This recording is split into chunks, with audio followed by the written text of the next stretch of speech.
خوش آمدید۔ آج ہم تاریخ کے ایک ایسے دور پر بات کر رہے ہیں جہاں دنیا دو بڑی سپر پاورز روم اور فارس کے درمیان بٹھی ہوئی تھی۔ جی، اور یہ وہ سلطنتیں تھیں جن کی خارجہ پالیسی کا اصول بہت سیدھا تھا: طاقت۔ بالکل، جس کی لاٹھی اس کی بھینس۔ تو ایسے میں ایک نئی ریاست ابھرتی ہے جو بین الاقوامی تعلقات کے بالکل نئے اصول پیش کرتی ہے۔ اور اس گہرائی میں جانے کے لیے ہمارے پاس ظہیر احمد میر صاحب کی کتاب the foundation of Islamic jurisprudence اور خاص طور پر اس کی ذیلی جلد حضرت ابوبکر صدیق رضی اللہ تعالی عنہ کے آئینی فیصلے ہیں۔ صحیح۔ اور یہ ذرائع ہمیں بتاتے ہیں کہ یہ نئے اصول صرف اچھی باتیں نہیں تھیں بلکہ ایک باقاعدہ ریاستی ڈھانچے کا حصہ تھیں۔ بالکل۔ تو ہمارا آج کا مشن یہ سمجھنا ہے کہ اس نئے ماڈل کی بنیاد کیا تھی؟ کیا یہ صرف ایک آئیڈیالزم تھا یا اس کے پیچھے کوئی گہری اسٹریٹجک سوچ بھی تھی؟ گفتگو کا آغاز ماخذ میں دیے گئے ایک بڑے دلچسپ نقطے سے کرتے ہیں۔ بڑی سلطنتیں اپنی فوجوں سے نہیں بلکہ اپنی سفارتکاری کے اخلاق سے پہچانی جاتی ہیں۔ ابوبکر رضی اللہ تعالیٰ عنہ کے دور کی خارجہ پالیسی کی پوری روح کو بیان کرتا ہے، جو انصاف، معاہدات اور انسانی حقوق پر مبنی تھی۔ تو آئیے اس ماڈل کو ذرا کھول کر دیکھتے ہیں۔ تو پہلا اصول جس کا ذکر ماخذ میں ہے وہ ہے جنگ سے پہلے سفارتکاری۔ اچھا، جب میں یہ سنتا ہوں تو ذہن میں آتا ہے کہ ٹھیک ہے، بات چیت تو ہمیشہ ہی ایک آپشن ہوتی ہے جی، لیکن مجھے یہ بتائیں کہ اس دور میں جہاں سلطنتیں بات سننے سے پہلے تلوار اٹھا لیتی تھیں، اس اصول کو ریاستی پالیسی کا مرکزی نقطہ بنانے کا مطلب کیا تھا؟ یہ کتنا انقلابی قدم تھا؟ دیکھیں، یہ صرف انقلابی نہیں تھا بلکہ اس وقت کی عالمی سیاست کے دھارے کے بالکل الٹ تھا۔ اچھا۔ روم اور فارس کے لیے جنگ صرف ایک پالیسی نہیں تھی، وہ ان کی معیشت اور توسیع پسندی کا انجن تھی۔ وہ جنگ کے ذریعے وسائل حاصل کرتے تھے، غلام بناتے تھے اور اپنی طاقت کا مظاہرہ کرتے تھے۔ صحیح۔ ایسے میں ایک ریاست کا یہ کہنا کہ ہمارا پہلا قدم ہمیشہ، اور میں لفظ ہمیشہ پر زور دوں گی، بامقصد بات چیت ہوگی، یہ اپنی طاقت پر خود ایک لگام ڈالنے کے مترادف تھا۔ ایک منٹ، مجھے یہ سمجھنے دیں، کیا ماخذ یہ بتا رہا ہے کہ یہ صرف ایک اخلاقی ترجیح نہیں تھی بلکہ ریاست پر قانونی طور پر لازم تھا؟ بالکل، یہی نکتہ ہے۔ یعنی خلیفہ یا کمانڈر اپنی مرضی سے فوراً جنگ کا حکم نہیں دے سکتے تھے؟ بالکل، یہی سب سے اہم فرق ہے۔ یہ کوئی اچھی نصیحت نہیں تھی بلکہ ایک آئینی پابندی تھی۔ اس ماڈل نے ریاست کے ہاتھ باندھ دیے تھے کہ جب تک سفارتکاری اور مذاکرات کے تمام راستے بند نہ ہو جائیں، طاقت کا استعمال نہیں کیا جا سکتا۔ یہ دراصل عسکری طاقت پر سفارتی اور قانونی بالادستی قائم کرنے کا ایک تصور تھا۔ واہ! اس دور کے بادشاہوں اور شہنشاہوں کے لیے، جن کے ایک اشارے پر لاکھوں کی فوجیں حرکت میں آ جاتی تھیں، یہ سوچ ناقابل تصور تھی۔ لیکن اس میں ایک بہت بڑا خطرہ بھی تو ہے۔ اگر آپ کے مخالفین جیسے روم اور فارس صرف طاقت کی زبان سمجھتے ہوں تو کیا آپ کا بار بار بات چیت کی پیشکش کرنا انہیں یہ تاثر نہیں دے گا کہ آپ کمزور ہیں؟ کیا اس پالیسی کی وجہ سے کبھی اس نئی ریاست کو اسٹریٹجک نقصان نہیں اٹھانا پڑا؟ یہ بہت زبردست سوال ہے اور اس دور کے تناظر میں بالکل درست ہے۔ ہاں، قلیل مدت میں ایسا لگ سکتا تھا کہ یہ کمزوری کی علامت ہے۔ جی، لیکن اگر ہم اس کو ایک طویل مدتی حکمت عملی کے طور پر دیکھیں تو اس کے دو بڑے فائدے تھے۔ پہلا، اس سے ریاست کے وسائل بچتے تھے۔ جنگیں بے انتہا مہنگی ہوتی ہیں، انسانی جانوں کا ضیاع ہوتا ہے، معیشت تباہ ہوتی ہے۔ صحیح۔ سفارتکاری سے مسائل حل کر کے ریاست اپنے وسائل تعمیر و ترقی پر لگا سکتی تھی۔ دوسرا، اور شاید اس سے بھی زیادہ اہم، اس سے عالمی سطح پر آپ کی ساخت بنتی ہے۔ آپ ایک جارح ریاست کے بجائے ایک امن پسند اور اصول پسند طاقت کے طور پر پہچانے جاتے ہیں۔ اس سے آپ کو اخلاقی برتری حاصل ہوتی ہے، جو طویل مدت میں فوجی طاقت سے زیادہ کارآمد ثابت ہو سکتی ہے۔ تو یہ ایک طرح سے مستقبل کے لیے ایک سرمایہ کاری تھی، اپنی ساخت بنانے کی۔ یہ کہنا کہ ہم وہ نہیں ہیں جو پہلے حملہ کرتے ہیں، ہم مسائل کا حل چاہتے ہیں، تباہی نہیں۔ بالکل، یہ دنیا کو ایک پیغام تھا کہ ہم تعلقات کی ایک نئی قسم متعارف کروا رہے ہیں جو طاقت کے بجائے دلیل اور انصاف پر مبنی ہو، اور جب آپ مسلسل ایسا کرتے ہیں تو آہستہ آہستہ دنیا آپ پر بھروسہ کرنا شروع کر دیتی ہے۔ یہ بھروسے اور ساخت کی بات بہت اہم ہے، اور مجھے لگتا ہے کہ یہ ہمارے اگلے نقطے سے براہ راست جڑتی ہے، جی، جو ماخذ میں بیان ہوا ہے۔ معاہدات کی پاسداری، چاہے وہ آپ کے دشمن سے ہی کیوں نہ کیے گئے ہوں۔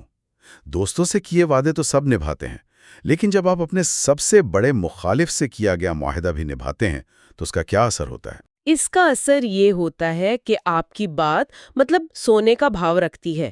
اسے سمجھنے کے لیے آپ ایسے سوچیں کہ جیسے آج کل کریڈٹ سکور ہوتا ہے نا۔ اچھا، ہاں، اگر ایک ملک اپنے وعدوں اور معاہدوں پر ہمیشہ قائم رہتا ہے، چاہے اس سے اسے وقتی طور پر نقصان ہی کیوں نہ ہو رہا ہو، تو اس کا سفارتی کریڈٹ سکور A+A ریٹڈ ہو جاتا ہے۔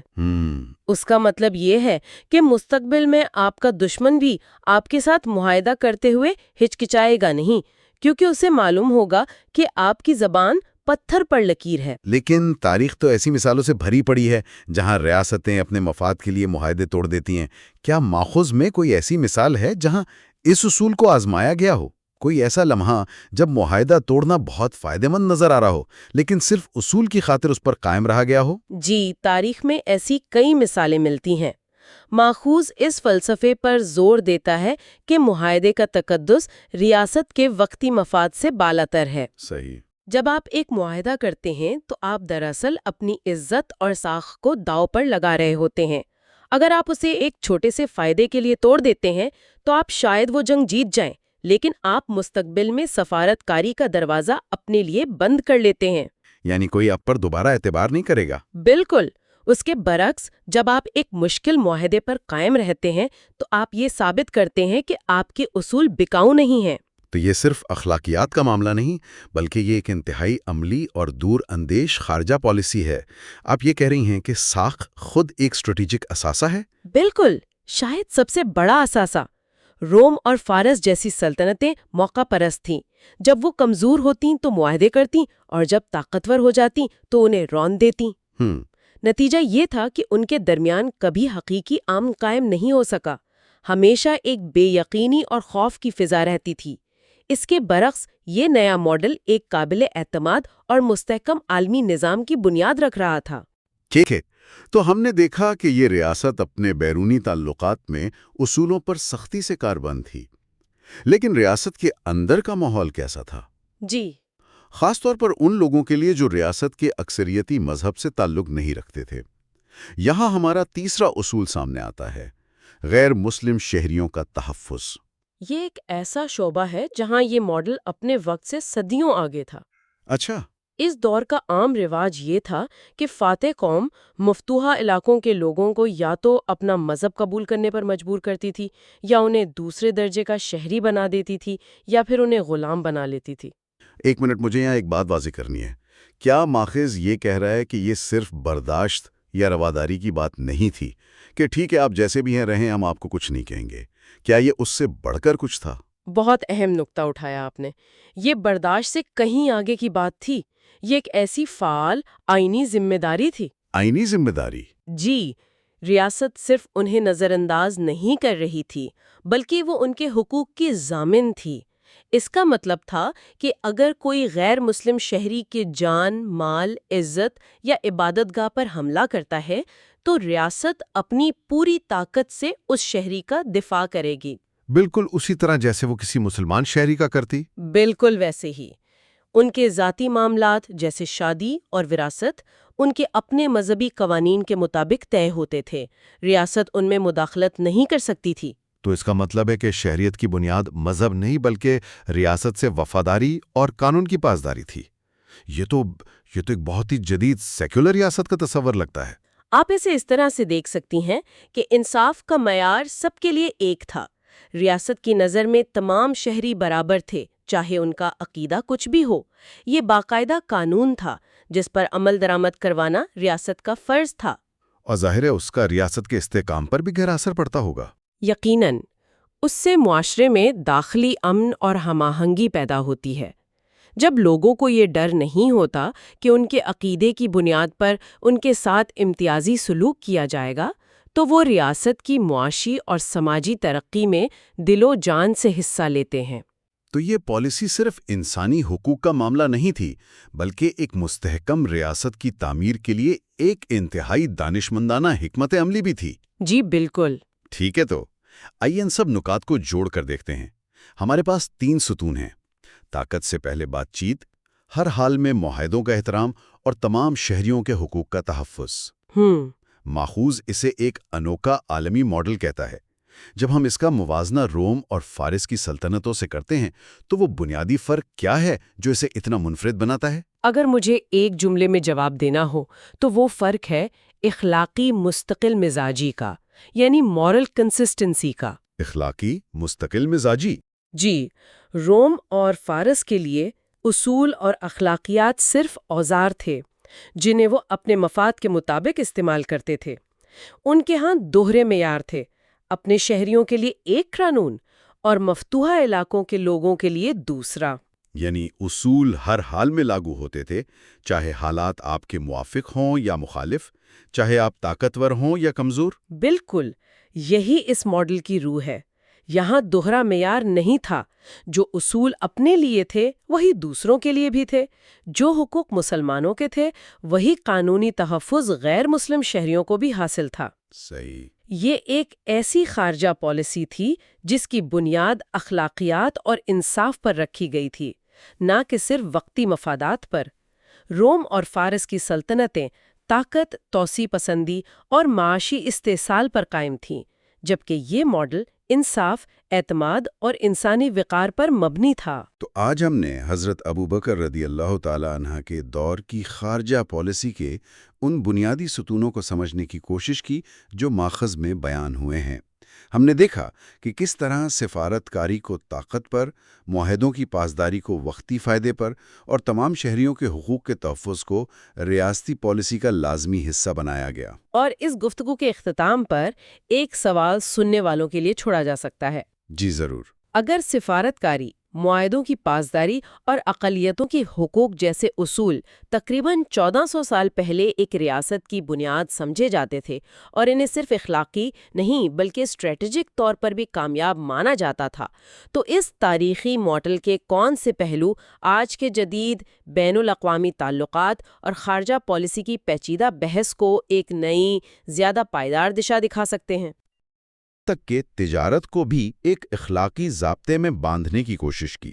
تو آئیے اس فریم ورک کو کھولنا شروع کرتے ہیں۔ سب سے پہلے سب سے مشکل موضوع، جنگ۔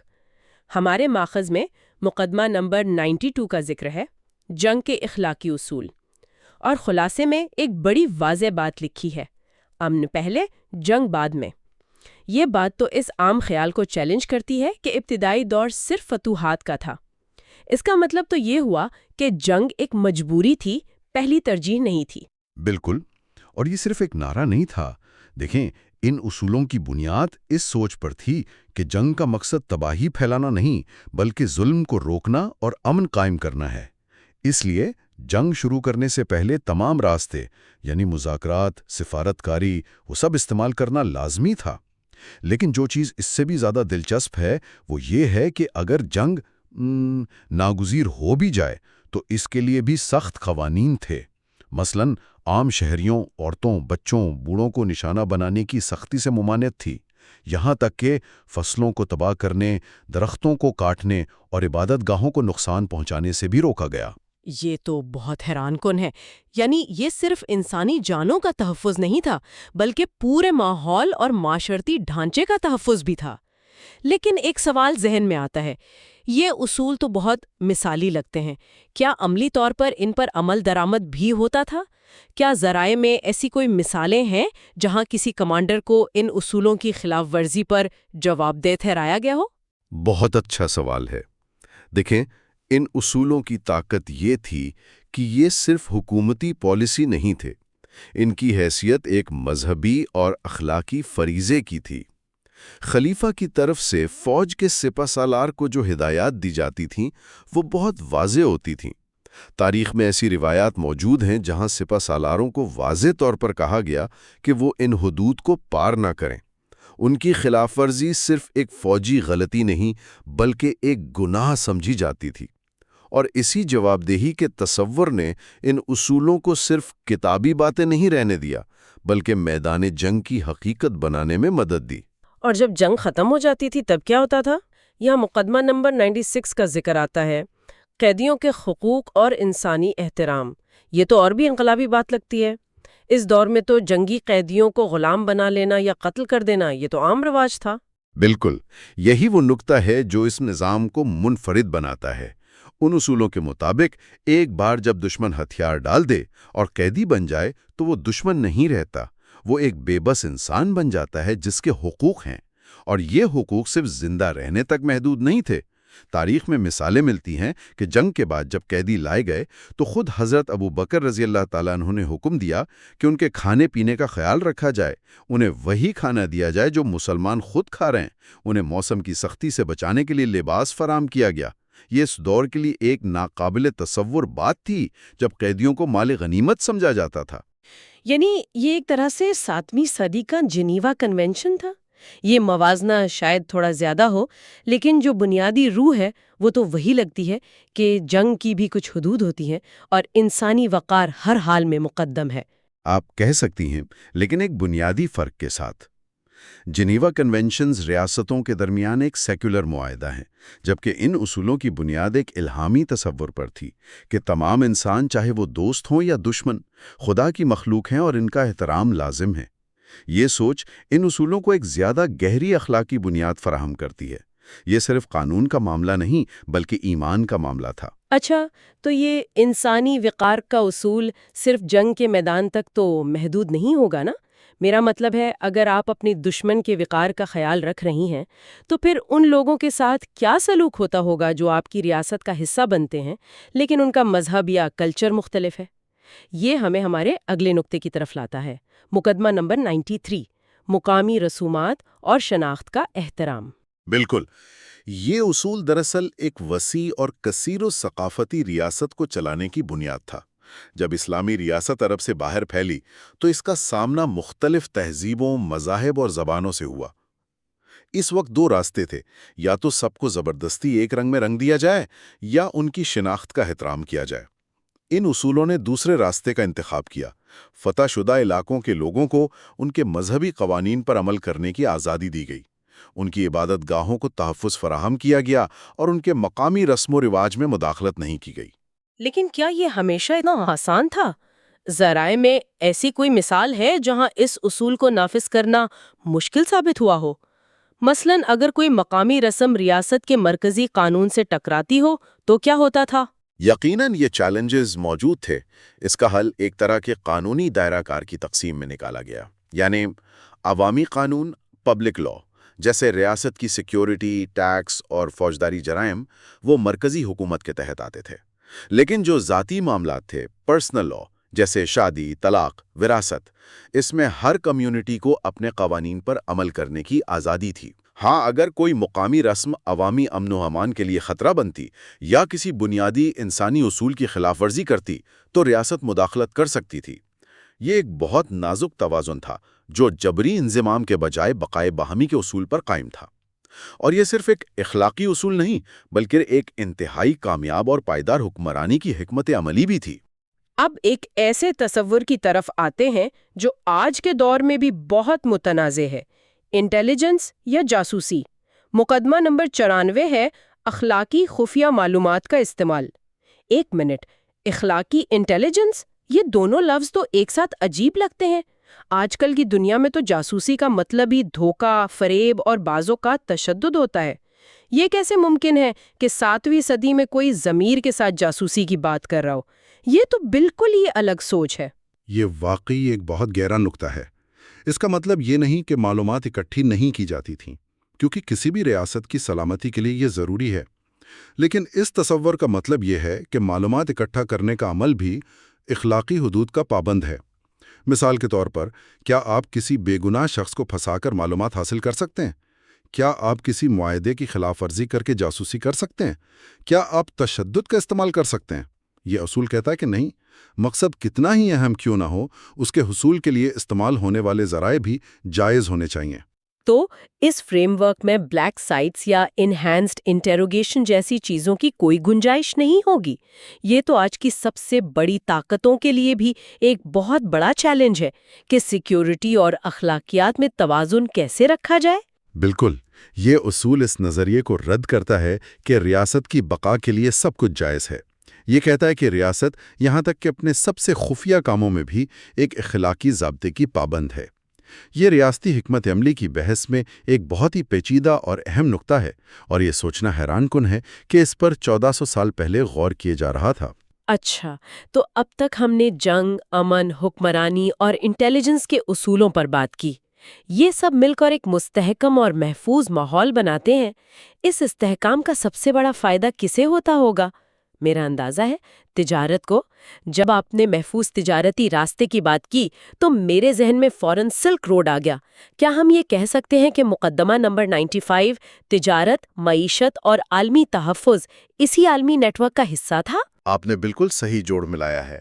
محفوظ تجارتی راستے ایک دوسرے سے جڑی ہوئی دنیا کے لیے زندگی کی رگوں کی طرح ہیں۔ اگر تاجروں کو اپنی جان اور مال کا خطرہ ہو، اگر راستے غیر محفوظ ہوں تو معیشت ٹھپ ہو جائے گی۔ اس دور کی ریاست نے اس بات کو سمجھا کہ معاشی خوشحالی کا انحصار عالمی سلامتی پر ہے۔ اس لیے ریاست کی ذمہ داریوں میں صرف سرحدوں کی حفاظت ہی نہیں، بلکہ ان تجارتی شاہراہوں کی حفاظت بھی شامل تھی جو اس کی حدود سے گزرتی تھی۔ اس سے نہ صرف مقامی معیشت مضبوط ہوئی، بلکہ دوسرے ممالک کے ساتھ پرامن اور مستحکم تعلقات کی بنیاد بھی پڑی۔ اور اس سب کے لیے اعتماد بہت ضروری ہے۔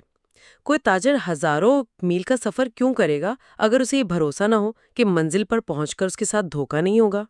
یہ مجھے خلاصے کے ایک اور نقطے کی یاد دلاتا ہے۔ معاہدے مقدس ہے۔ کیا اس کا تعلق اسی تجارتی اعتماد سے ہے؟ براہ راست تعلق ہے۔ اگر مختلف قبیلوں، شہروں اور ریاستوں کے درمیان کیے گئے معاہدوں کا کوئی احترام نہ ہو تو کوئی بھی ایک دوسرے پر بھروسہ نہیں کرے گا۔ اس نظام میں معاہدوں کو صرف ایک سیاسی یا قانونی دستاویز نہیں، بلکہ ایک اخلاقی اور مذہبی عہد سمجھا جاتا تھا۔ معاہدے کی پاسداری کو ایمان کا حصہ قرار دیا گیا۔ اس سوچ نے ایک ایسا ماحول پیدا کیا جہاں ایک تاجر یا سفیر یہ اعتماد کر سکتا تھا کہ جو شرائط طے ہوئی ہیں ان کا احترام کیا جائے گا، اور یہی اعتماد ہی بین الاقوامی تجارت اور سفارتکاری کی عمارت کی بنیاد ہے۔ اس نقطہ نظر سے معیشت، سلامتی اور قانون ایک دوسرے سے الگ نہیں، بلکہ ایک ہی مربوط نظام کے مختلف پہلو ہیں۔ تو آئیے ان تمام نکات کو ایک ساتھ جوڑ کر دیکھتے ہیں۔ ہم نے جنگ کے میدان میں اخلاقیات سے بات شروع کی، پھر قیدیوں کے انسانی حقوق، مفتوحہ علاقوں میں ثقافتی احترام، جاسوسی جیسے حساس معاملے میں اخلاقی حدود، اور پھر محفوظ تجارت اور معاہدوں کی پاسداری پر بات کی۔ جب ان سب کو ملا کر دیکھتے ہیں تو مصنف کی وہ بات سمجھ میں آتی ہے کہ یہ صرف کچھ اچھے اصول نہیں تھے، بلکہ یہ ایک پورا سسٹم تھا۔ حضرت ابوبکر صدیق رضی اللہ عنہ کے دور میں قائم ہونے والا اسلام کا پہلا عالمی آئینی خارجہ نظام۔ یہ بالکل ایسا ہے جیسے آج کل ملکوں کے لیے اقوام متحدہ کا چارٹر یا بین الاقوامی قانون ہوتا ہے۔ یہ اس دور کا ورژن تھا۔ ہاں بالکل، یہ موازنہ اس کے مشکاب کو سمجھنے میں مدد دیتا ہے۔ حتمی تجزیہ یہی ہے کہ یہ صرف چند بکھرے ہوئے اصولوں کی فہرست نہیں، بلکہ بین الاقوامی امور کو چلانے کے لیے ایک مربوط فکری نظام ہے۔ یہ ایک ایسا فریم ورک ہے جو ماخذ کے مطابق طاقت کو اخلاقیات کے ساتھ، سلامتی کو انصاف کے ساتھ اور قومی مفادات کو عالمی ذمہ داریوں کے ساتھ متوازن کرنے کی کوشش کرتا ہے۔ یہ ایک ایسا ویژن پیش کرتا ہے جس میں بین الاقوامی تعلقات صرف طاقت کے کھیل پر مبنی نہیں، بلکہ کچھ اعلیٰ اخلاقی اور قانونی اصولوں پر قائم ہیں۔ ہمارے ماخذ میں اگلی گفتگو کے حوالے سے بھی ایک اشارہ دیا گیا ہے، جس میں کہا گیا ہے کہ آئندہ گفتگو بین الاقوامی توسیع میں عدل، حکمت اور سفارتکاری کے اصولوں پر ہوگی۔ یہ ایک بہت دلچسپ سمت ہے، اور یہ ہمارے لیے ایک ختمی سوچ چھوڑ جاتا ہے۔ آج ہم نے جن اصولوں پر بات کی، انسانی وقار، ثقافتی احترام، اخلاقیات، یہ سب ایک مستحکم اور منصفانہ نظام کی بنیادیں ہیں۔ لیکن تاریخ ہمیں بتاتی ہے کہ جب ریاستیں پھیلتی ہیں، جب سلطنتیں وجود میں آتی ہیں، تو یہ اصول اکثر دباؤ میں آ جاتے ہیں۔ تو سوچنے کا سوال یہ ہے کہ ان اخلاقی بنیادوں پر قائم ایک نظام توسیقی پیچیدگیوں، تناؤ اور حقیقت پسندی سے کیسے نمٹتا ہے؟ جب انصاف اور سفارتکاری کے نظریات علاقائی وسعت کی زمینی حقیقتوں اور طاقت کی سیاست سے ٹکراتے ہیں تو کیا ہوتا ہے؟ کیا یہ اصول برقرار رہ پاتے ہیں یا یہ صرف نظریاتی باتیں بن کر رہ جاتے ہیں؟ یہ ایک ایسا سوال ہے جس پر غور کرنا چاہیے۔